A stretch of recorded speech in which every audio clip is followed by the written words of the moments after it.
This is Warriors Remix, a look back at some of the features and behind-the-scenes moments that defined the Warriors' 2016-17 championship season. I'm Lawrence Scott, and for the next half hour, we flash back to an eventful preseason, regular season, and playoffs with the NBA champs. And it starts with the preseason tour of Asia with Stephen Curry.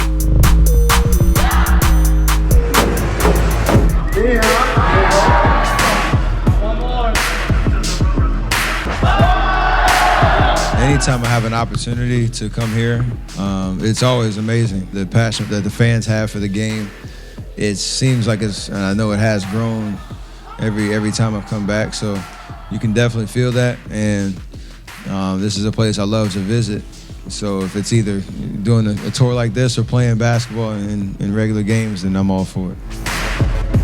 Wanted to have a great time first and foremost, but also work hard, pay attention to the details of what we do, and the whole goal is obviously to get better. That's why we're here.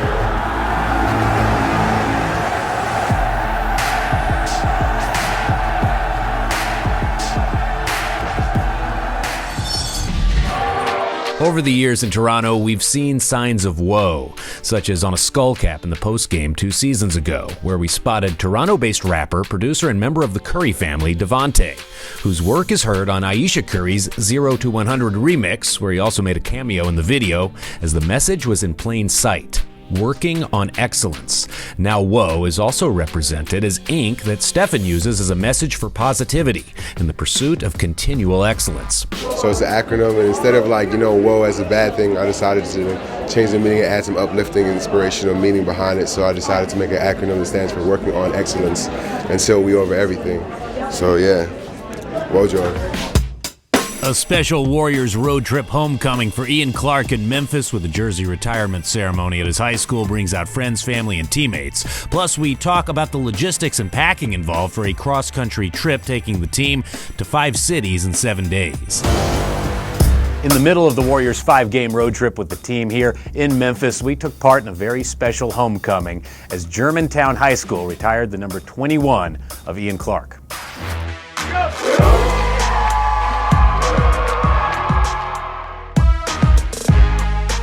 It's been a long time since I've been in the high school for sure, but being able to enjoy this moment, with my family, with my friends, with my teammates, former teammates, and the high school as well. It's a great honor. I'm blessed. Never thought it would happen, especially from, coming from a small kid like me, but I'm happy it did. Ian has always been the type of guy that he is. Growing up as a little kid, he's always been a very caring, very considerate, very compassionate young man, and to see him come back, I think people, they're not surprised, because he's always been the way that he is, and we're also very proud of him. We're so grateful. First of all, we count it a total blessing that he's at this point, because I can remember when he was 9 years old telling me he was going to the NBA, and I would give him statistics on how many players go in. He said, "But Mom, I'm still going." So it's a little surreal. I haven't really grasped it yet, but we're really thankful. To see his dream become a reality is just phenomenal. I can't explain, words cannot express how proud and how happy I am for him and to be his father. A lot of guys went to different schools around the area, but I chose to come here, and I wouldn't change it for the world.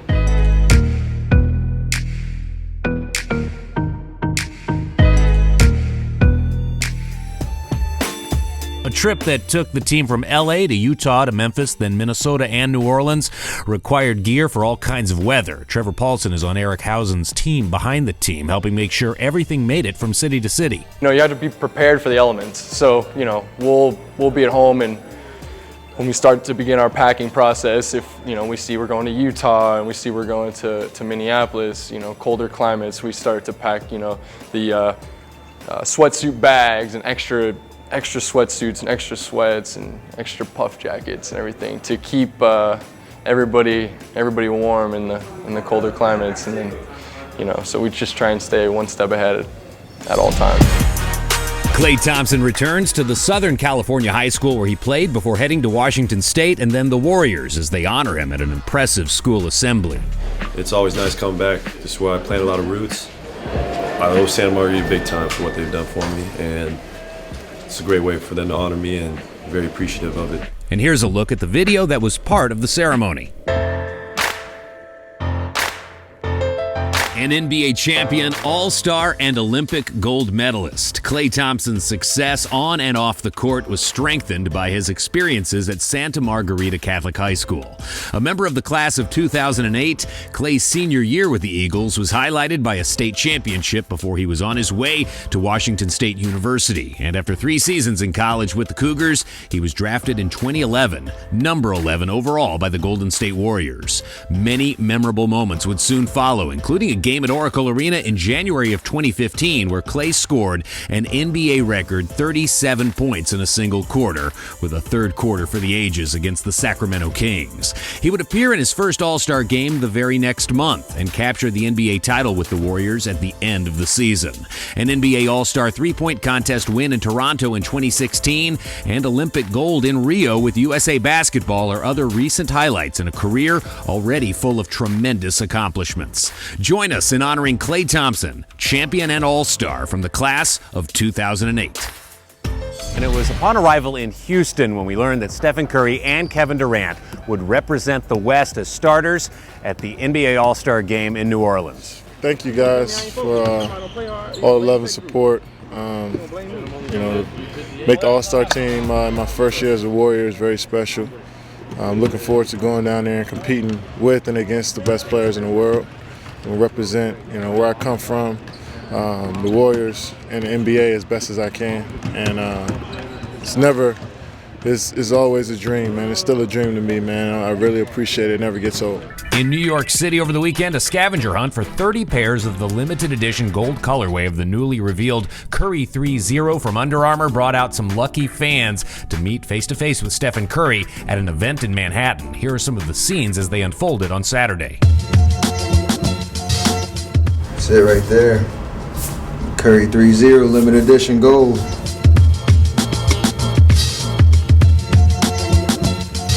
I've been waiting for this moment for a very long time. Steph is one of my favorite players, and it's just an honor to meet him right here. The Curry 3-0 is made for the second half of the year when I need to lock in for the playoff run. You're the only 30 people in the world that has his shoes right now. Welcome back to Warriors Remix, a flashback to some of the features and behind-the-scenes moments that defined the Warriors' 2016-17 championship season, as 2016 also marked a celebration of 70 years of Warriors NBA history. On November 7th, 1946, 70 years ago, the Warriors played the first game in franchise history, a road victory over the Pittsburgh Ironmen. The Warriors ultimately won the title that season, defeating the Chicago Stags in the finals for one of 2 championships that the team earned during 16 memorable years in Philly. Other franchise highlights of that era include Wilt Chamberlain being named Rookie of the Year and League MVP to cap the 59-60 season on the way to setting numerous NBA records that stand to this day, including his 100-point performance in March of 1962 against the Knicks in Hershey, Pennsylvania. The Warriors moved west to start the 62-63 campaign, playing their first 9 Bay Area seasons in San Francisco. The first title in the team's West Coast history came in 1975, with Rick Barry garnering Finals MVP honors and a 4-game sweep of the Washington Bullets. Fast forward a full decade to 1985, when Chris Mullin made his NBA debut, starting a career that would include the Run TMC era, with Mullin joining Tim Hardaway and Mitch Richmond under head coach Don Nelson to form the league's top-scoring trio in the 90-91 season. Nelly was in a second stint with the franchise when in 2007 we saw the team's first playoffs appearance since 1994. As the 8th seed, we believe Warriors upset Dallas in the opening round. Now, under the ownership of Joe Lacob and Peter Guber, the Warriors Stars are enjoying the most successful 4-year run in franchise history, with the team's first title in 40 years coming in 2015 under head coach Steve Kerr. As Stephen Curry's back-to-back MVP awards and numerous three-point records, Klay Thompson's NBA record 37-point quarter, and Draymond Green's franchise triple-double mark have been joined by an NBA record 73 regular season wins last season. Just some of the recent highlights from this storied franchise's 70 years in the NBA.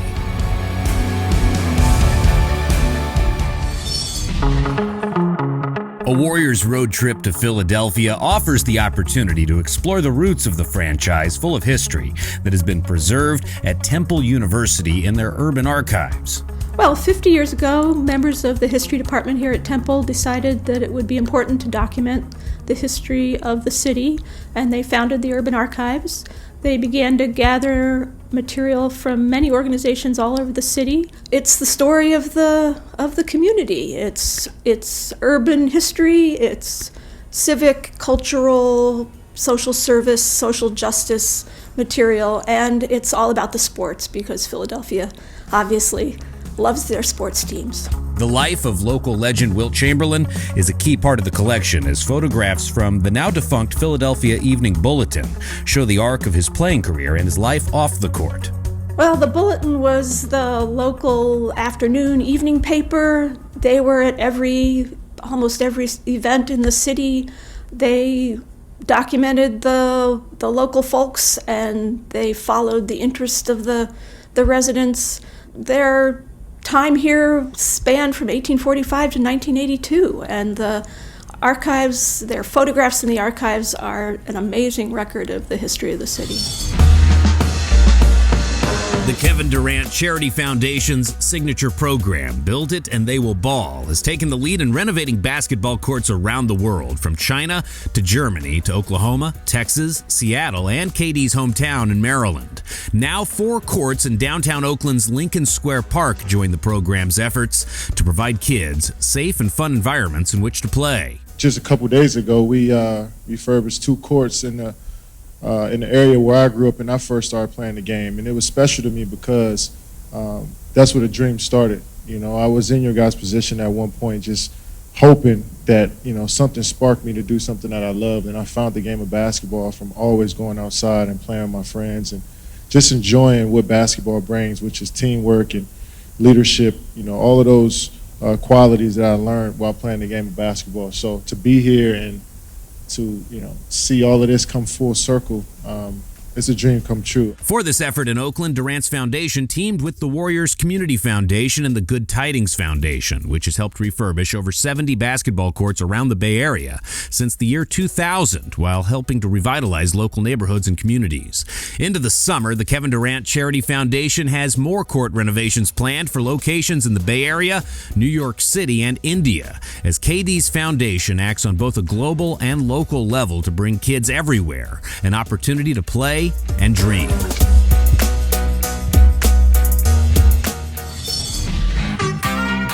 With the Warriors facing the Timberwolves, virtual reality at Oracle Arena was on full display with NextVR's broadcast of the game. And we talked with coordinating producer Josh Earl about the experience awaiting fans with NBA games shared via NextVR. I think the biggest difference that people are going to notice when they watch a game in VR is that we take them into the arena. And that's really the biggest thing that VR does to separate itself from a traditional broadcast. Because we all sit on our couch, we watch the TV on the wall, or we come to the arena.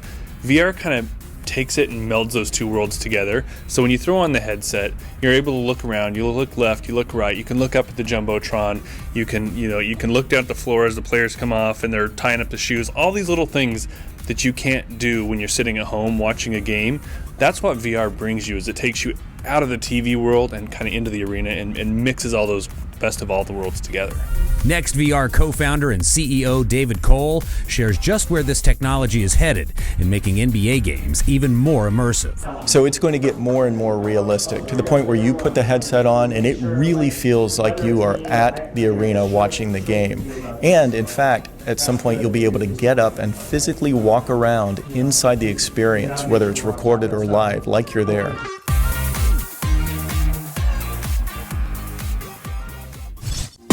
This This is Warriors Remix. For more Warriors features and stories, visit warriors.com/sound for the latest. Streaming on Warriors Sound 24/7. Plus a link to our official team podcast, found anywhere you get podcasts by searching Golden State Warriors. Now more from the 2016-17 championship season with the Warriors. As the Warriors arrived in Charlotte, two events celebrating one of North Carolina's favorite sons were in store, starting with a high school jersey retirement ceremony for Stephen Curry at Charlotte Christian School. It's wild to think about. I graduated in 06, so it's been a minute, but it brings back a lot of great memories, obviously, of playing basketball here, seeing Coach Brown, who's still here, leading the team. I wanted to wear 30, but the jersey was too big. In high school, it goes by your size, or the number goes by the size, so I couldn't fit into that 30, so I had to kind of bring it back down to something that looked good on the court. From high school to college, the road to Davidson takes you around 30 miles up the road. And on campus at Belk Arena, they recognize Stephen by naming Section 30, the student section, in his honor. My experience there was all about the community. The community just rallied around us, and that was at the forefront of who Davidson College was. And so to know alumni or future alumni, and all the students that go through the ranks at Davidson, if they come to a game, they'll sit in Section 30 and have a part of the history of the basketball program and be able to kind of live that out when they come into Belk Arena. During the Warriors' first road trip of the season facing teams from the East, guard Sean Livingston returned to his hometown of Peoria, Illinois between games in Milwaukee and Indiana for a special dedication ceremony. Sean's $1 million donation to Concordia Lutheran School, where he attended from kindergarten to 8th grade, was a gift that enabled the expansion and renovation of a gymnasium full of features to serve as host for games, school performances, and assemblies. That's what it's about, continuing to give back, continuing to give.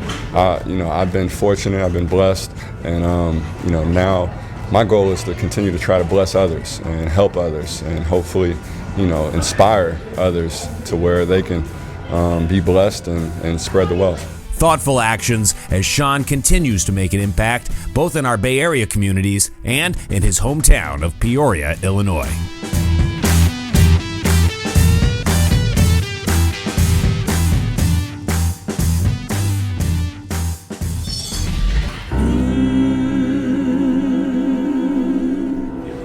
I think it's just great, to take in, moments in history that, you had little to no idea about that play such a big role in, today's world and culture for not only African Americans but the entire country as a whole. Because there's events that's taking place now that, have been affected way before I was even born. Well, this museum, first of all, is spectacular. Just an amazing piece of architecture to begin with, but to really see the history of African American culture in this country, literally from the ground up, the sequence from one floor to the next, beginning with the slavery days and moving into the Civil War and on to the Civil Rights era, to the modern sports landscape and pop culture. It's an incredible place. It tells a million stories, and pretty remarkable place to visit for all of us. We're lucky to be here.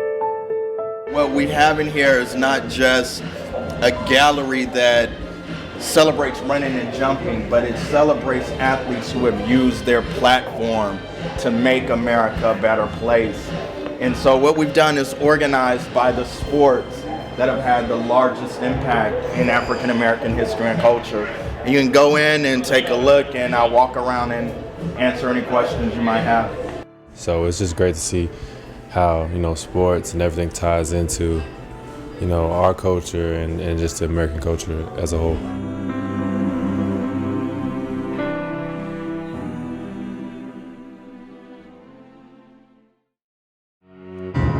A landmark landmark day in San Francisco with the groundbreaking for Chase Center, the future home of the Warriors, and it begins with a spotlight on showmanship. We're going to build a great venue that you can all be so proud of. I have looked at every arena in this country, personally, so has Peter. We have toured them all. And there are some great arenas, there are some great buildings. But I can assure you, just like we assured you 5 years ago that we were going to deliver a championship, this building, this venue, this district will be absolutely incomparable.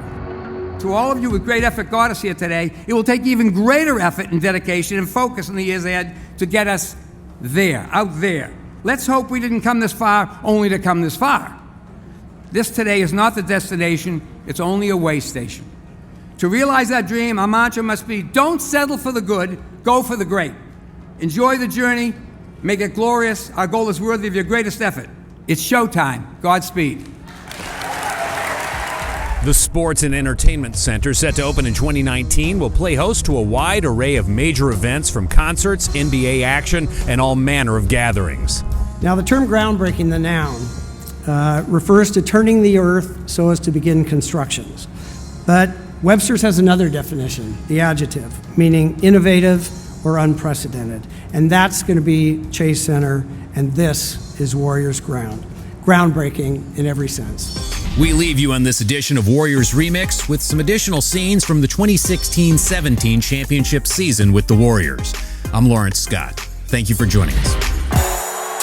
2017 NBA champions. The Warriors capture the title at home, taking down the Cavs in Game 5. This is what it's about. Winning. Champions. Winning. We sacrifice for the greater good. Yes, sir. That's the champion right winning. Here. That's the champion winning. Right nothing here. Better than winning. Winning a championship is so hard, and when you do it, you just, you get 9 months of all this work and you can finally let loose. And so I wouldn't compare it to 2 years ago because it was equally as exciting back then, but it's just, there's nothing like it, no feeling like it. When the final buzzer sounded at Oracle Arena after Game 5 of the NBA Finals on June 12th of 2017, the Warriors were once again champions, and the title celebration on the floor continued well after, as a parade in downtown Oakland gave us the chance to talk with Stephen Curry and get his immediate reaction to the scene as Dub Nation was celebrating the champs. To be able to be a part of this experience for the second time, and allow all of Oakland and the whole Bay Area to celebrate a championship. You can tell, just, I don't know, it seemed like 10 million people were out there. I don't know what the count was, but that's all love and energy and positivity that we feed off of during the season, and now it all comes out in the championship parade celebration. So we're going to enjoy the moment, obviously, but it gives us that fuel to hopefully get another one.